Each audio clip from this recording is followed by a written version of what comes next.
With the benefit of much hindsight, Basher's first mistake was to say, "Do not, under any circumstances, bring home a dog. I do not want to open the door and find you holding a dog when I get back." Claire did not need hindsight and realised immediately, upon the words exiting Basher's mouth, that he had made a fatal error. She had been friends with Basher and Alex for less than a full year, but it was very obvious that if you forbade Alex from taking ownership of a dog from someone who had advertised online that they needed to divest themselves of a dog, then Alex would, in fact, make it their business to become +1 dog at the first opportunity. Sophie, who is Claire's best friend and had been more or less constantly by her side since they'd been at school together, also knew this. "I look forward," she said, glancing between Basher and Alex as they all sat at a table in a mid-bougie Brighton cafe one sunny morning, "to helping Basher and Alex come up with the name for their new dog."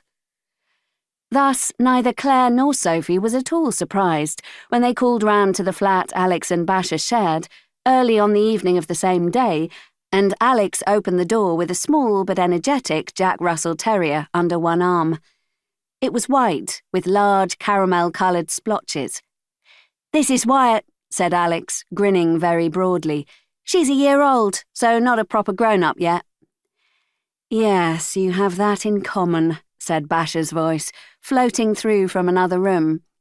He sounded much put upon, but then he usually did.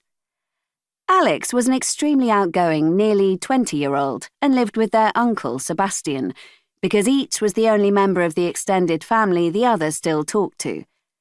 Alex bore Basher's style of theoretical parenting in good humour, while Basher insisted that Alex was pushing him to some sort of nervous breakdown.